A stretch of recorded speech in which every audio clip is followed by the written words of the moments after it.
Kosmoso kolonizavimas, skrydžiai į Marsą ar net į Žemės orbitą kai kuriems astronautams gali baigtis tragiškai, jeigu jų smegenys linkusios tinti nesvarumo būsenoje. Kodėl taip nutinka, dar neaišku. Todėl itin svarbu nuolat stebėti, kas vyksta kaukolės viduje. NASA jau žino, kur kreiptis tokiu atveju. Kauno technologijos universiteto mokslininkai sukūrė ir užpatentavo prietaisą, leidžiantį realiu laiku ir tiksliai išmatuoti sveiko arba traumą patyrusio žmogaus galvospūdį.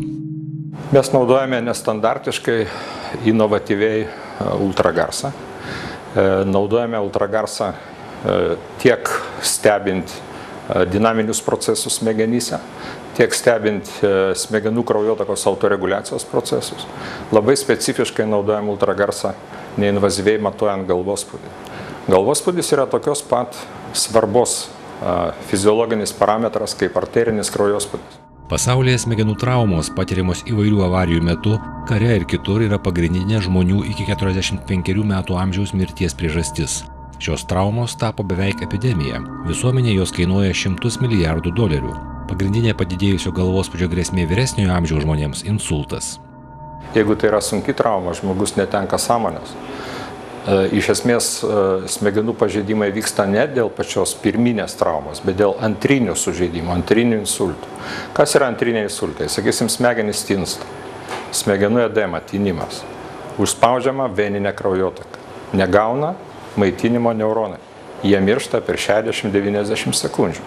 Tai yra labai greiti procesai ir jokia gydymo metodika, jokia komanda, sesutės ar gydytojai nespėja į tai reaguoti. Ir galima tikėtis, kad reakcija įmanoma, jeigu gydymo sistemos būtų kompiuterinės ir automatinės. Tam, kad sukurti tokias sistemas, pirmiausia reikia sukurti procesų, šitų greitų procesų smegenyse, objektyvios stebėsenos sistemas, kurios valdytų tą kompiuterį, kuris, pavyzdžiui, valdo vaistų pompas. Kurdami tokią stebėsenos sistemą, mokslininkai pasinaudojo principų naują, tai užmiršta seną. Jie pritaikė principą jau bene 100 metų naudojamą kardiologijoje. Labai panašiai metodologija lyginant su kraujospūdžio neinvaziniu matavimu. Jeigu kraujospūdžio neinvaziniam matavimui reikia uždėti ant rankos manžetę, kuri prideda išorinį slėgį, tai mums reikia pridėti tokį išorinį slėgį prie audinių supančių akies obuolį. Ir toliau veiksmas vyksta labai panašiai.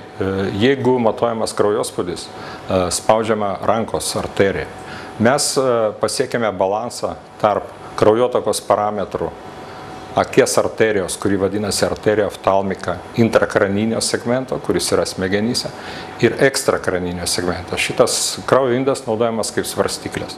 Kraujo tekėjimo greitis šioje kraujagyslėje kinta, kai ji suspaudžiama. Kuo didesnė trauma, tuo labiau sumažėja smegenų spaudžiamos kraujagyslės spindis ir kraujo tekėjimo greitis išauga. Prietaisas lygina kraujo tekėjimo greičio pokytį kraujagyslėje ir taip padeda įvertinti traumos dydį. Iš esmės tai yra 2 gylių ultragarsinis kraujo greičio matavimo įrenginys. Šis duplerinis matuoklis pakeičia stetoskopą, kuris naudojamas kraujospūdžio matavimui. Akies arterija įdomi tuo, kad jie atsišakoja nuo gana stambaus kraujo indo, karotis interna, arterija karotis interna, ir jinai yra apgaubta smegenų skysčio. Kitaip tariant, yra hidrostatinė sistema. Ir kada tinsta smegenys, slėgis tame skyste didėja, spaudžia tą daiktą ir kraujo greitis reaguoja į tą spaudimą. Mes spaudžiam iš išorės ir abiejose segmentuose pasiekiam balansą greičio. Mūsų šalies medikai jau naudoja šį prietaisą, kadangi tai greita ir patogi procedūra. Be to, dažnai pacientas taip išvengia kitos skausmingos procedūros – stuburo punkcijos. Ne tik Lietuvos neurologai tuo patenkinti. Įrenginių domisi Jungtinių valstijų kariuomenė, karinės oro pajėgos, NASA ir tūkstančiai ligoninių Amerikoje. Šis prietaisas leidžia stebėti, kaip vaistai veikia gydomų pacientų galvospūdį. O tai yra kritinis parametras, gyvybiškai svarbus ir karo lauke, kadangi karinių konfliktų pasaulyje dėja nemažėja. Statistiškai pademonstruota, kad karo mūšio lauke reikia diagnozuoti, kas vyksta smegenyse per tai vadinamas 10 auksinių minučių. Kodėl 10 auksinių minučių? Amerikos karys yra brangus labai. Civiliniam gyvenime, kaip tai bebūtų liūdna, bet auksinė laikoma 1 valanda po traumos. Bet jeigu atliekama diagnozė arba pradedamas gydymas po daugybės valandų, po insulto ar traumos, be abejonės smegenys jau pažeisti negrįžtam. Aišku, kad neinvazinė technologija leidžia labai greitai diagnozuoti. Galutinis Kauno technologijos universiteto mokslininkų, dirbančių telematikos mokslo laboratorijoje tikslas – sukurti patogų kompaktišką prietaisą, kurio būtų naudotis taip paprasta kaip kraujospūdžio matavimo prietaisu. Mat mūsų smegenų būklės įvertinimas ir neakivaizdus stebėjimas, kokie procesai vyksta kaukolės viduje, gali spręsti dar daugiau problemų negu jau minėta. Netgi tam tikra rūšis migrenos yra sukelta galvospūdžio staigaus padidėjimu. Neurologai nori žinoti, kaip migreną gydyti, nematuojant galvospūdžio. Tam iš esmės komunikuojančiam žmogui, kuris tik tai jaučia galvos skausmą, šiandien galima tik tai gydyti skausmą, bet negali gydyti tos migrenos priežasties. Tai čia yra vienas pavyzdys. O toliau yra labai platus spektras taikymų.